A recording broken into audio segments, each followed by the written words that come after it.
Hello my dear student, welcome you all on Fusis learning again. तो आज हम start करेंगे एक टॉपिक से जिसका नाम है force on an uncharged conductor placed in an electric field. एक इलेक्ट्रिक फील्ड के अंदर आपका एक कंडक्टर रखा हुआ है, उसके ऊपर आपको फोर्स कैलकुलेट करना है। तो आपका टॉपिक है force on an uncharged conductor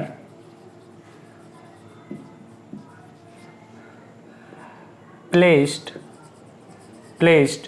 in an electric field. तो देखिए, पहले तो हमें ये पता होना चाहिए कि इलेक्ट्रिक फील्ड हमें कैसे जनरेट करना है। ऑब्वियस सी बात है, जहाँ पे चार्ज होगा वहाँ पे इलेक्ट्रिक फील्ड जनरेट हो जाएगा। मतलब away from the positive charge आपके क्या होती है, इलेक्ट्रिक फील्ड की डायरेक्शन होती है। तो बना लीजिए, मान लीजिए आपका ये एक प्लस क्यू चार्ज है जो इस तरह से इलेक्ट्रिक फील्ड जो है इसका इस तरह से हम शो कर देते हैं इस डायरेक्शन में। और यहाँ पे आपका कोई भी एक कंडक्टर रखा हुआ है, लेट्स सपोज एक स्फीयर है जिसकी रेडियस है आपकी कैपिटल आर और इसका जो सेंटर है वो इससे स्मॉल आर सेपरेशन पे है। तो इसके लिए आपको क्या कैलकुलेट करना है, फोर्स कैलकुलेट करना है। इस अनचार्ज्ड कंडक्टर पे कितना फोर्स जो है लगेगा इस चार्ज की वजह से, इस चार्ज से जनरेट हुए इलेक्ट्रिक फील्ड की वजह से। This is the electric field direction. Okay, आपको ये कैलकुलेट करना है। तो कोई आइडिया हम सोच सकते हैं, बिल्कुल सोच सकते हैं। यहाँ पे हमें देखिए, एनर्जी अगर हमारे पास हो, अगर एनर्जी हो तो आप वहाँ से इजीली क्या कैलकुलेट कर सकते हो, फोर्स कैलकुलेट कर सकते हो। कैसे, F is equals to minus of du by dr से। ये फॉर्मूला आप स्टार्टिंग से पढ़ते आ रहे हो। ये कहाँ से आया वो भी देख लेते हैं हम। देखिए, एनर्जी और वर्क डन दोनों सेम यूनिट रखते हैं। तो एनर्जी और वर्क डन दोनों का सेम यूनिट होगा। It means W is equals to आप क्या पढ़ते हो, minus F dot D R. Yes और no, both side taking differentiation, dw आपका क्या हो जाएगा, f dot D R along with the negative sign. Okay, तो यहाँ से फोर्स जो है वो क्या हो जाएगा, minus dw over D R. और वर्क और एनर्जी दोनों सेम यूनिट रखते हैं, तो minus of du by D R आप कह सकते हो फोर्स आ जाएगा।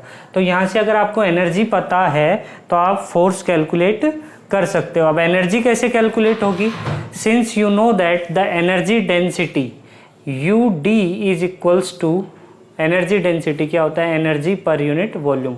और UD का फॉर्मूला आप जानते हो, इस केस में क्या होता है, half epsilon naught E square. Conductor के केस में जब कंडक्टर आपका फ्री स्पेस में रखा हो, तो let's suppose this is free space, तो यहाँ पे आपकी रिलेटिव परमिटिविटी जो K होती है उसकी वैल्यू 1 है। यानी कि हम यहाँ पे एप्सिलॉन नॉट ही क्या रखेंगे, हमारी परमिटिविटी रखेंगे, permittivity of free space. Okay, तो यहाँ से UD आपको पता है, UD से आप U कैलकुलेट कर सकते हो, that is UD into V, energy density into volume. तो half epsilon naught E square into V हो जाएगा आपका U। अब देखिए, यहाँ से आपको E की वैल्यू पुट करनी होगी। E क्या है यहाँ पे, इलेक्ट्रिक फील्ड। E क्या है यहाँ पे, electric field. Okay, electric field आपका क्या होता है, आप पहले से ही जानते हो, general format of electric field E is equals to 1/4 pi epsilon naught Q by R square, यानी KQ by R square obviously. तो इसको यहाँ पे पुट करते हैं। देखिए, इस डायग्राम को मैं मिटा दे रहा हूँ, आगे देखते हैं, आगे बात करते हैं। ओके, तो E आ गया आपका, तो U के अंदर ये वैल्यू पुट करेंगे, half epsilon naught E square, यानी 1/4 pi epsilon naught Q by R square and its whole square into V। Okay, ये हो जाएगा आपका, सोल्व कीजिए, half epsilon naught 1/16 pi square epsilon naught square Q square by R to the power 4 into V। थोड़ा सा और simplify कर देते हैं, एक एप्सिलॉन नॉट कैंसिल हो जाएगा आपका, ये हो जाएगा Q square V by 32 pi square epsilon naught R to the power 4। Okay, this is U। आपके पास क्या आ गई, एनर्जी आ गई। ओके, एनर्जी आ गई हमारे पास, फोर्स इजीली कैलकुलेट कर लेंगे। F is equals to minus of du by dr, that is minus of d by dr of this value. ये value है आपकी Q square V upon 32 pi square epsilon naught r to the power 4। Okay, अब देखिए सारी चीज़ें यहाँ पे constant है, आपका जो वॉल्यूम है वो भी r पे डिपेंड नहीं कर रहा है। तो जो कांस्टेंट वैल्यूज़ हैं उनको हम क्या ले लेते हैं, बाहर ले लेते हैं। दैट इज़ आपके पास जो F है फोर्स वो हो जाएगा minus Q square V upon 32 pi square epsilon naught and d by D R of 1 by r to the power 4।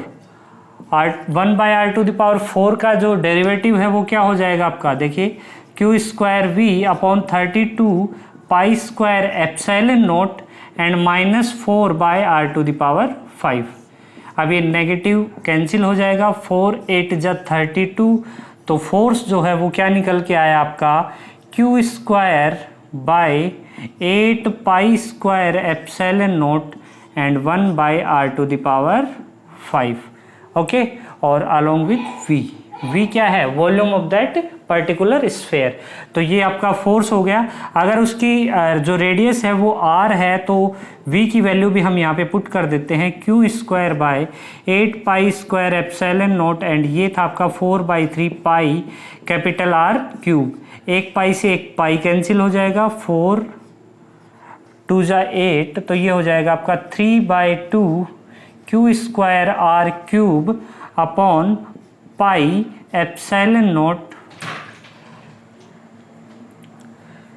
Pi epsilon not, ये आपका 3 है 2 है, ये हो जाएगा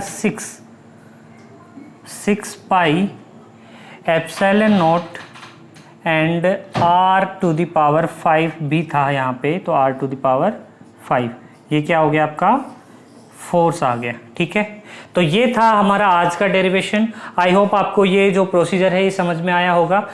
और यहाँ पे था आपका कंडक्टर में स्फेयर की बजाय आप क्यूब भी ले सकते हो, कोई भी शेप का आप कंडक्टर यहाँ पे रख सकते हो और फाइनली फोर्स कैलकुलेट कर सकते हो, बशर्ते आपको एनर्जी डेंसिटी और एनर्जी के बीच में रिलेशन पता हो। एनर्जी डेंसिटी का क्या फॉर्मूला यूज़ किया हमने, E equals to half epsilon naught E square. यहाँ पे फ्री स्पेस है, अगर आपको मीडियम भी दिया गया है तो उस एप्सिलॉन नॉट की जगह आप क्या यूज़ कर लोगे, एप्सिलॉन। आई होप आपको हमारे वीडियोज़ पसंद आ रहे हैं, हमारे साथ जुड़े रहिए। इसी तरह से और इन्फॉर्मेटिव वीडियोज़ के लिए मिलते हैं नेक्स्ट वीडियो में। Thank you very much.